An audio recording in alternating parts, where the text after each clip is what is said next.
студенттер бүгінгі ашық сабағымызға қош келдіңіздер. Сабақты бастамас бұрын студенттерді тексеріп алайық. Түгеніңіз бе? Түгеніңізді. Жақсы. Олай болса, алдыңғы тапсырма сабақ бойынша үй тапсырмасының қорытындылап жіберейік. Тақырып бойынша. Алдыңғы тақырып бізде параграф 27 болған дүниежүзі елдерінің экономикалық даму көрсеткіштерін салыстыру. Үй тапсырмасы бойынша мен бірінші сұрақ қояйын, сол сұрақтарға жауап беріп кетсеңіздер. Жалпы жиынтық ішкі өнімнің жан басына шаққандағы мәліметтер 2017 жылғы көрсеткіш бойынша салыстыру бойынша дүниежүзіндегі елдерді айтып кетсек, доллармен есептегенде қай елдер бізде экономика дамыған елдерге жатып тұр, экономикасы? Айдана. Катар мемлекетінің ақшалай есептегенде 24.501, Катар, ал Люксембургтікі 306.566. Жолды өзгерте. ақш мөлшері $64.922, ал Сингапурдікі $93.905. Жайна.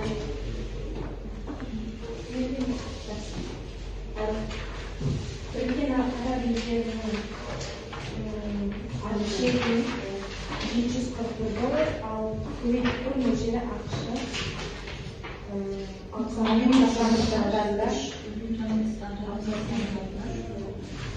Алина. Сингапурда 9.306, ал Брунейде 73.000. Экономикалық ынтымақтастық даму бойынша экономикадағы жалпы 10 елдің көрсеткіші сіздерге мәжілде қазіргі 10 елдің жалпы даму деңгейі туралы айтады. Дүниежүзіндегі Евразия материалінен бастап Европа, Азия, Солтүстік Америка, Оңтүстік Америка, Антарктида, Австралия сияқты материктерде орналасқан мемлекеттер туралы айтылып жатыр. Мұнда кітапта қарап отырсаңыз көрсетілген 11-ші кестеде 32 мемлекетті көрсетіп тұрған осы 10 елдің сол мемлекеттер ішінде бар. Австралиядан бастап қарап отырсаңыз көбісі ұйымға енген мерзімнен бастап қай жылы орналастырылған, қай жылы ұйымдастырылған және Жапониядан аяқтап тұр. Соған дейін барлықта елдерді көрсетіп тұр. Дүниежүзі бойынша осы елде 35 мемлекетті қатыстыруға болады, айтуға болады.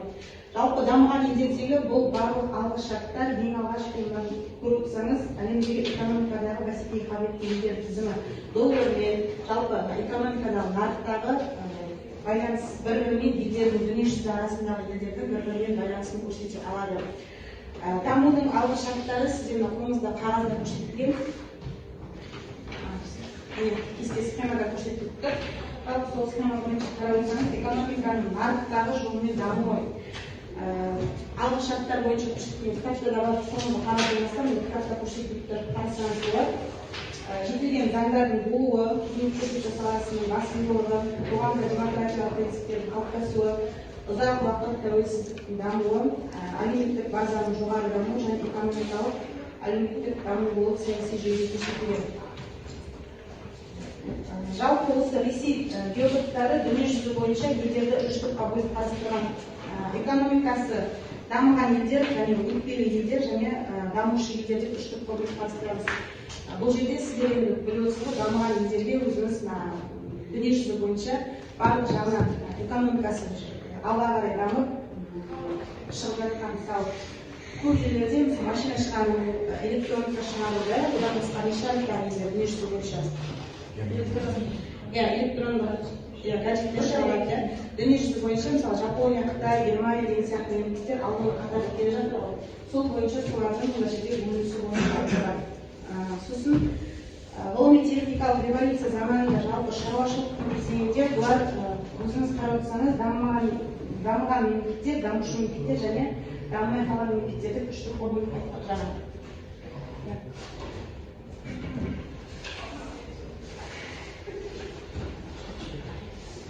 Канада, солтүстік Америкада өзіңіз білесіз, Канада орналасқан. Содан кейін Германия, Еуразия материалінде Европада орналасқан, және Жапония. Үш мемлекет болып бөлінген, үш мемлекетті сізге топ бойынша бөліп қарастырылды. Жалпы осы дамыған мемлекеттерде экономикалық көрсеткіштеріне жоғары дамыған елдер және батыс Еуропа мемлекеттері. Батыс Еуропа мемлекеттері жаңа өзіңіз Еуразия материалында. Евразияны жеке бөлеміз, ол Еуропа және Азия дейді. Екі дүние бөліміне бөлінеді. Соның ішіндегі Еуропаның дамыған мемлекеттері. Видео слайдтар жаңа көрсетілді. Елдерді көруіңізге ұсынамыз.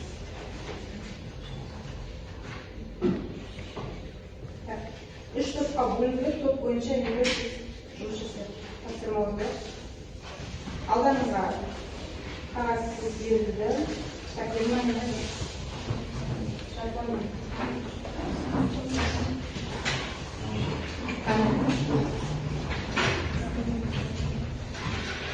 Сұрақ берілген топ бойынша еңбек жасайды. Топпен сұрақты қорғайсыз. Дамыған елдердің әлеуметтік дамуының дамыған елдер Канада туралы жазылса, Канаданың әлеуметтік экономикасы туралы жазылады. Интернет турасында да бар.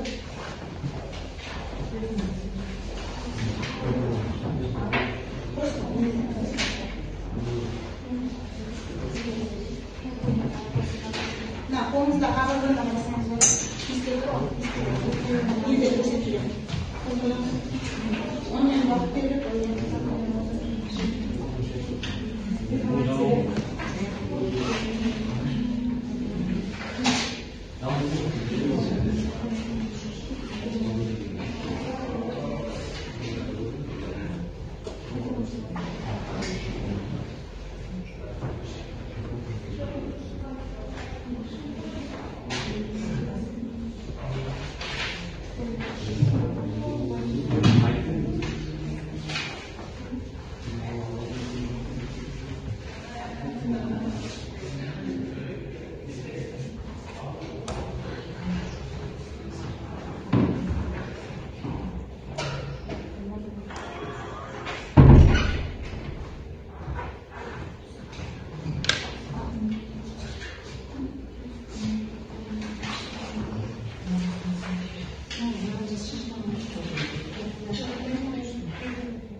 Жапония шығыс елі деп аталып кеткен. Жапония шығыс Азиядағы Хоккайдо және Кайнсу, Синаку және Кюсей секілді шағын аралдарда орналасқан. Жапония шекарасында Ресей мен шығысында Кореяда, және де Қытаймен және көріп дамыған елдерде орналасқан.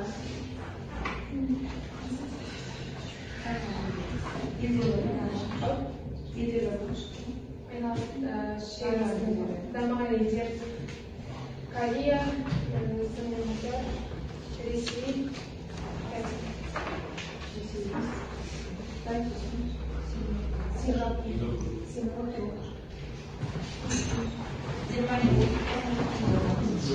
Канада.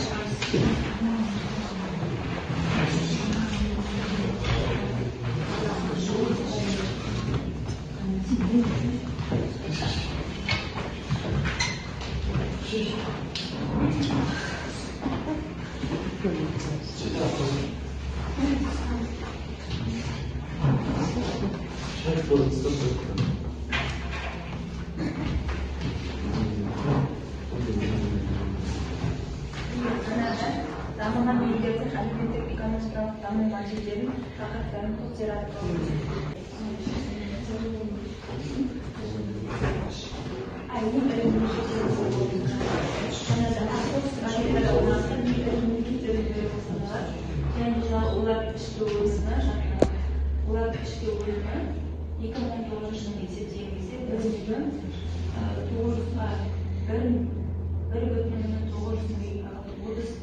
триллион ақш доллары құрайды және олардың жан басына шаққан өнімдері 1 миллион 546 мың доллар құрайды. Олардың ең көп сауда жасайтын 12 қатарлы және валюталары доллар, ең ірі айналысқан кәсіптері, тау-кен өнеркәсіптері және ең ірі ауыл шаруашылық өнімдерін тасымалдайды. Импорттайтын елдері ақш, Ұлыбритания елдері жатады және олар әлемнің ең дамыған үлкен ел қатарларына кіреді.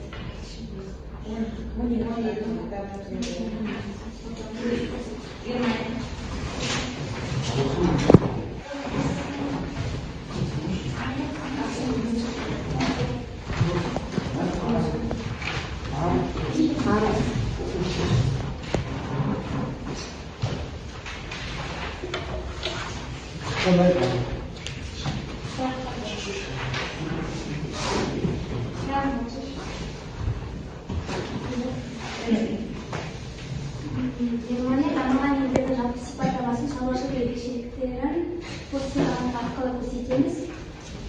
Германия федеративтік республикасы орталық Еуропада орналасқан мемлекет. Халқы 82,2 миллион. Жер аумағы 3,356,196 мың квадраттық километр. Ресми тілі неміс тілі, ұлттық валютасы даиш маркалар. Астанасы 1991 жылдан бастап Берлин қаласы, халқының 94% немістер. Жалпы шаруашылықтарын ерекшеліктерін айтып кетсек, жалпы ауыл шаруашылық өнімдерінің стратегті мал шаруашылық өнімдерін береді. Сонымен қатар құс шаруашылықта жақсы дамыған. Егін даласында өндірілетін дақылдар бидай, сұлы, картоп, жеміс-жидек, көкөністер және қант қызылшасы. Және де еңбекке жарамды халқы саны 40,5 миллион адам.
жақсы, сонда сұрақ қойын, сіздерге сол сұрақтарға маған жауап берсеңіздер.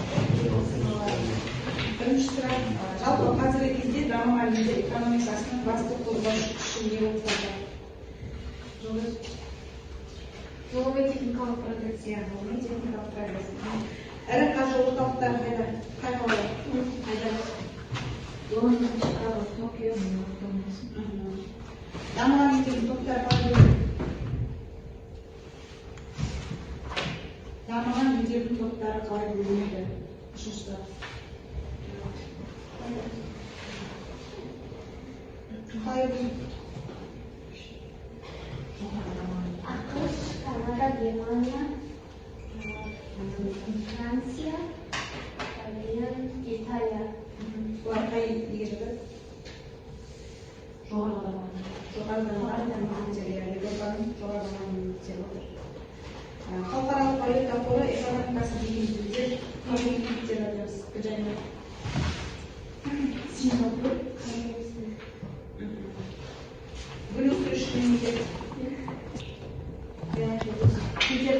Нидерландия. Австралия одағы, Израиль, Жаңа Зеландия және Оңтүстік Африка республикалары қай елдерге жатады? Қандай елдерге жатқызамыз? Жоқ, жаңағы. Австралия қай ел тобына жатады? Қандай ел тобына жатады? Қоныс аудару бойынша қандай ел тобына жатады?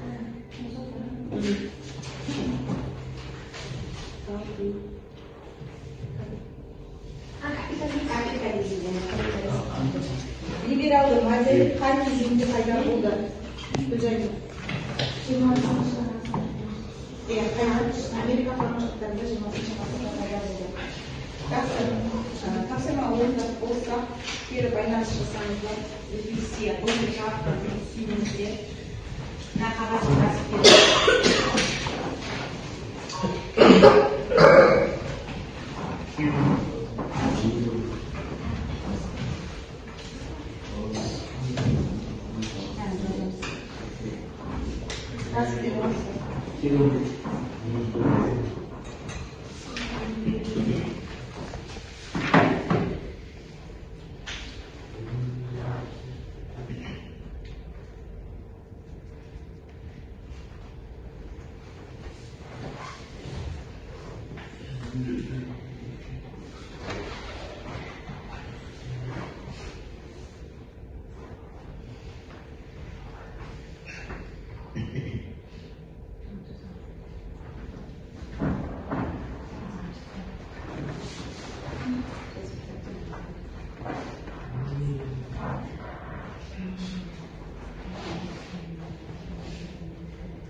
Алина, Гүлжәмил, өте жақсы.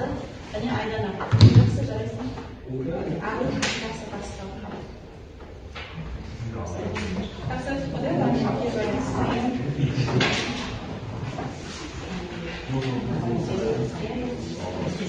Болыпты. Жазып. Үй тапсырмасын жазып ой. Үй тапсырма. Тақырыпты қайталап оқисыз. Сосын дамыған кез келген 5 мемлекеттің туризмі туралы мәлімет жазып бересіз. Жазыңыздар. Дамыған кез келген 5 мемлекеттің туризм туралы жазып берейік. Мәлімет жазып берейік.